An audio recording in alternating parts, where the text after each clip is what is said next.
This is Dr. Ned Hallowell for Distraction. Today I'm once again joined by the wonderful Jessica McCabe of How to ADHD, a tremendously terrific resource for a special episode sponsored by Landmark College in beautiful Putney, Vermont, the college of choice for students who learn differently. Jessica, thank you so much for joining me again today. How are you? I'm doing great. Thanks for having me back. Oh, it's always our tremendous pleasure. So, what do you have on tap for us today?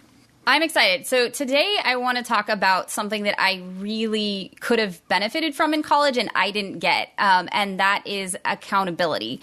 College is, for a lot of people, the first time in their lives they don't have a lot of accountability, and ADHD brains tend to really enjoy the freedom that comes with not getting in trouble for missing a lecture or your parents not knowing if you're studying or playing video games. And it was the same for me. I was really excited about it. Unfortunately, it's not the best situation for an ADHD brain to not have any accountability.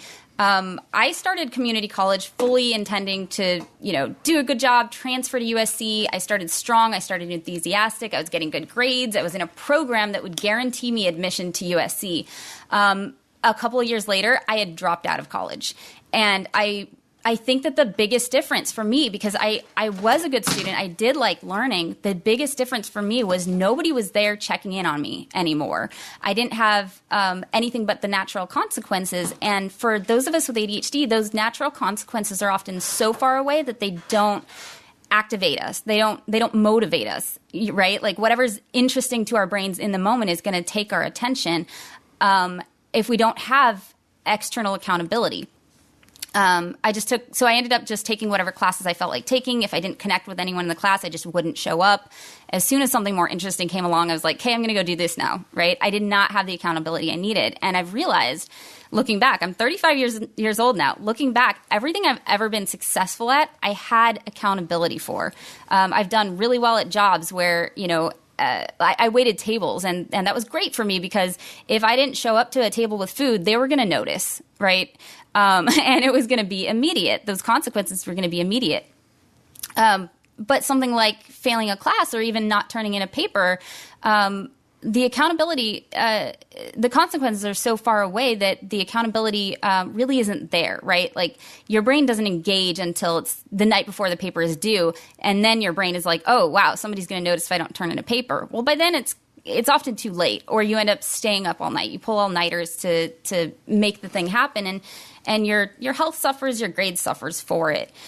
So to me, having accountability is a really good way to create the sense of urgency that our brains need, and accountability kind of give our brains bumpers, if you will. Like if you go bowling, you're aiming for the pins. You're always aiming for the pins. That's your goal. But sometimes the ball ends up in the gutter. Sometimes it ends up in the next lane over to you, and you're knocking down somebody else's pins.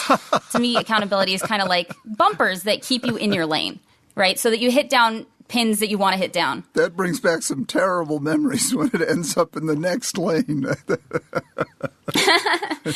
No, this happens, right? Like ADHDers, I think, are fantastic at getting things done. They're fantastic at knocking down pins. Yes. We're not always great at knocking down the pins we intend to knock down. Yes. Yes, that's so true. That's so true. Yes. And that right. the transition to college is hard for anyone, but it's particularly hard for people with ADD because you go from a very structured situation living at home to a completely unstructured situation living at college. Yeah, exactly. And again, our brains really love that freedom. And the idea of adding accountability probably makes a lot of college students cringe because, like, I just got away from that, right? I just got away from somebody telling me what I had to do and when I had to do it. Why would I want to add that? But here's the difference. When you're a kid, even when you're in high school, that accountability is what that accountability is about what somebody else thinks you should do, right? Your parents are like, this is important. You need to do this. You need to do that. You go to school. You have to study this. You don't really have a lot of choice in the matter. And so, of course, that feels restrictive. But once you're an adult, even in college, you have a lot of choice over, what your major is going to be, what kind of courses you want to take.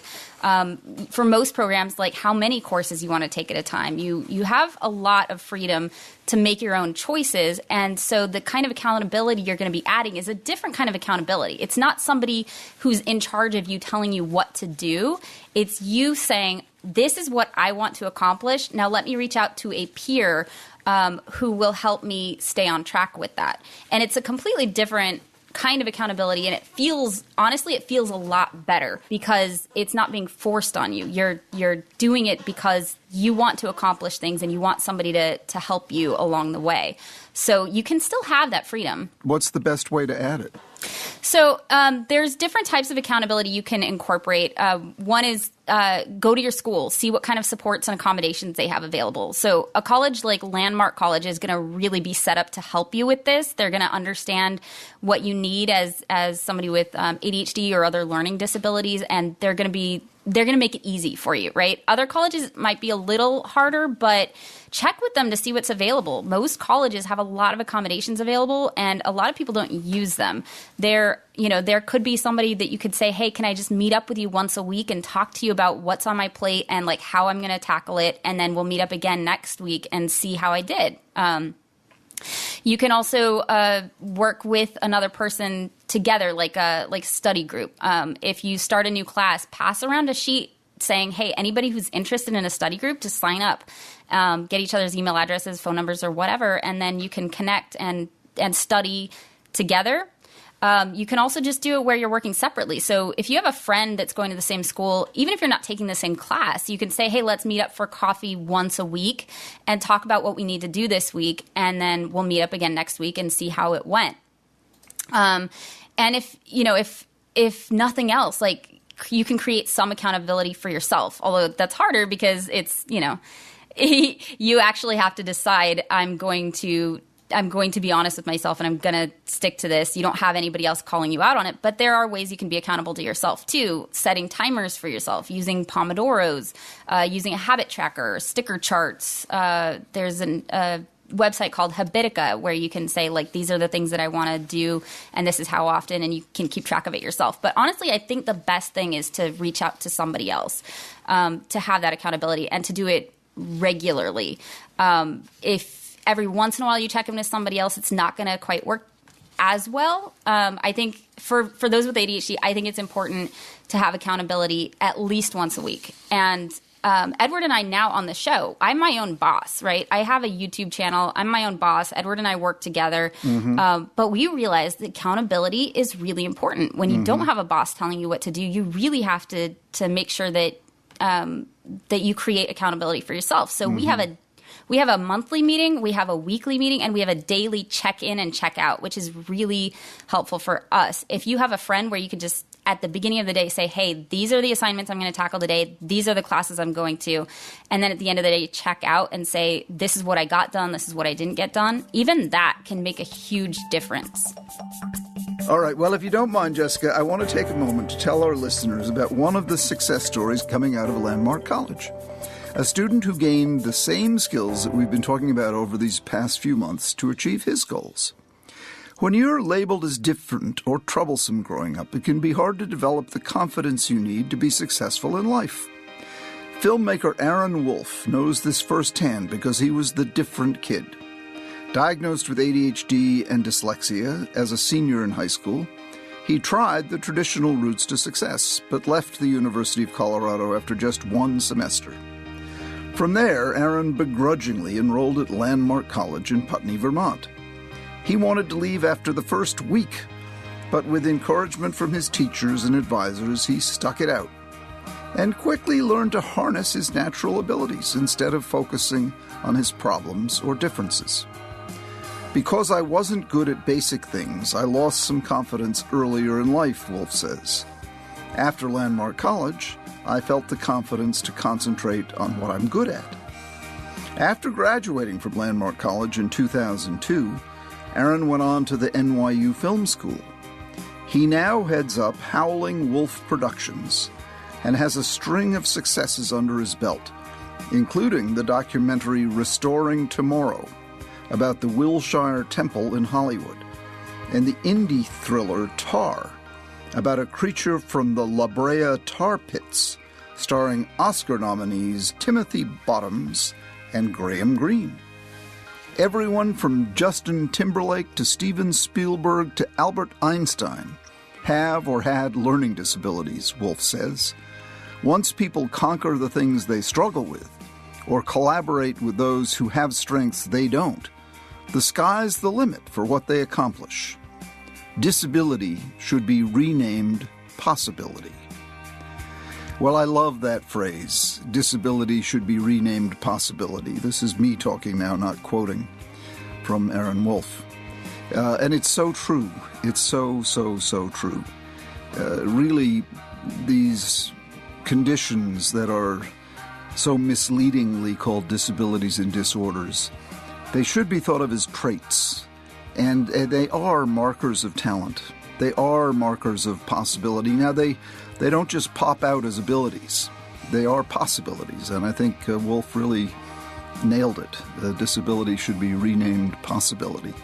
If you'd like to learn more about Landmark College in beautiful Putney, Vermont, and it is such a perfect place for this beautiful institution, go to lcdistraction.org.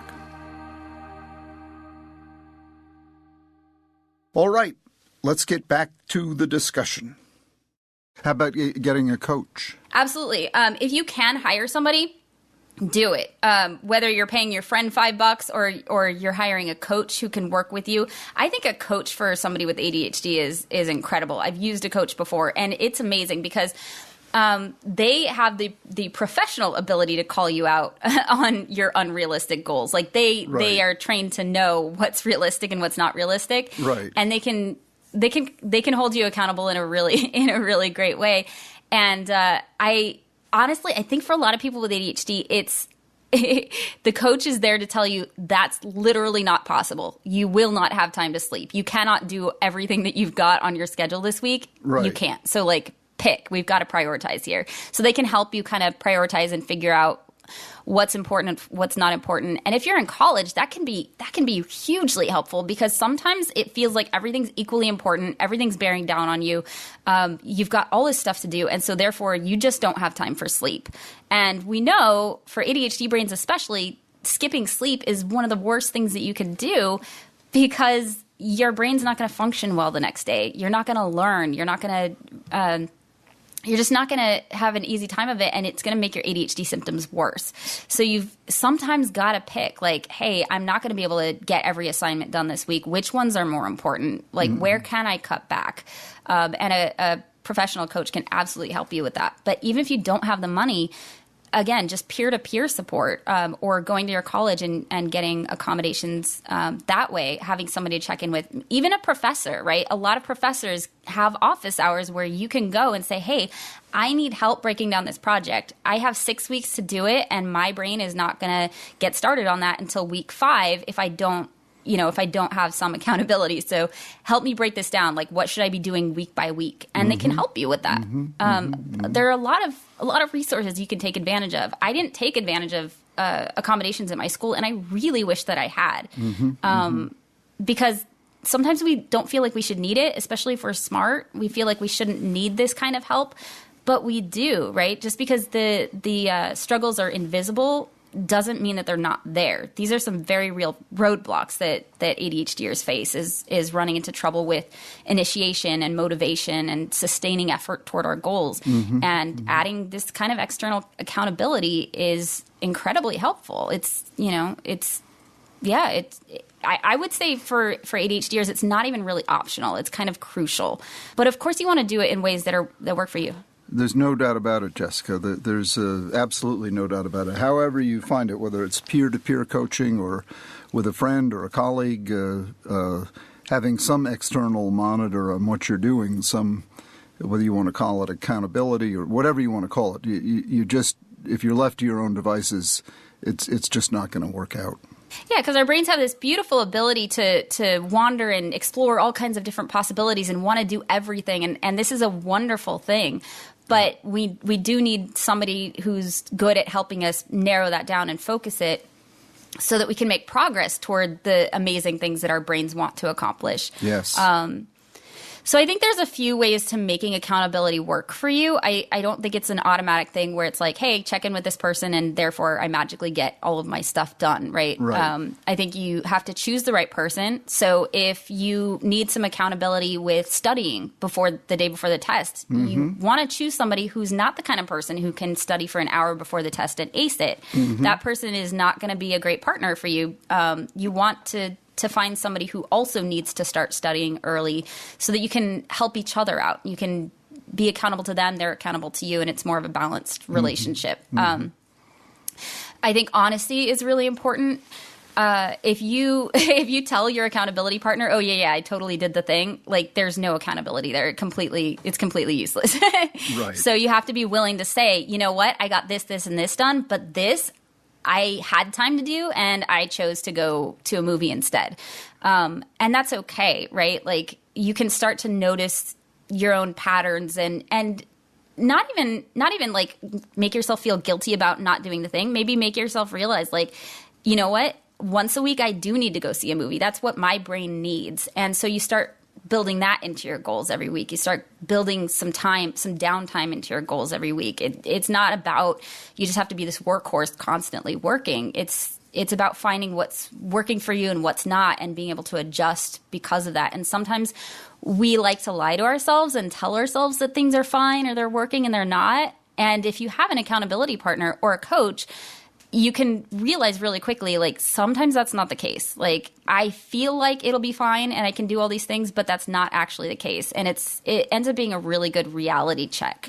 But only if you're honest. If you're not honest, then neither of you will really acknowledge what the problem is and you can't really find a solution for it. I think incentivizing it is a really good idea too. If you're going to do an accountability meeting once a week, go get your favorite coffee or go to a place, you know, where you enjoy the food so you can have like a nice lunch. You can gamify it even. So Edward and I, our weekly meetings, we have a system where it's just half an hour. It's, you know, it's timed. We go through each point and like we say, okay, we can only spend 4 minutes on this point, 2 minutes on this point.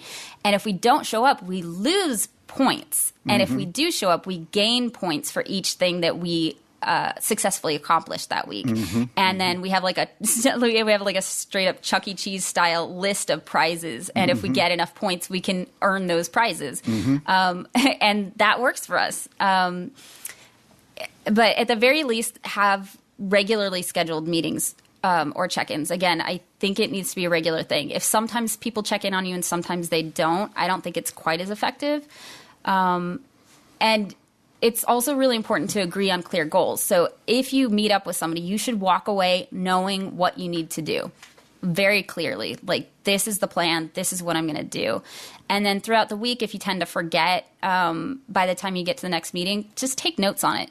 Have like a little, you know, notepad that you write down like, this is what I struggled with this day. This is why I didn't get this done or whatever, so that when you meet up again, you can present those challenges and maybe brainstorm ways around it. But yeah, I think accountability is especially important for college students because otherwise you can end up feeling really quickly like you're just drowning. Like everything is just overwhelming. Everything is out of control. Just taking that, you know, half an hour a week to pause and say, okay, what is actually happening? Just do that reality check. What is actually on my plate? What actually needs to get done? So that it just doesn't end up being this incredibly stressful, crushing weight on you. This is great, Jessica. This is terrific. I think we'll all agree accountability for college students and people with ADD is wonderful. And you've given us some great tips in terms of how to set it up. Landmark College, of course, lends itself perfectly to that, but you can create it.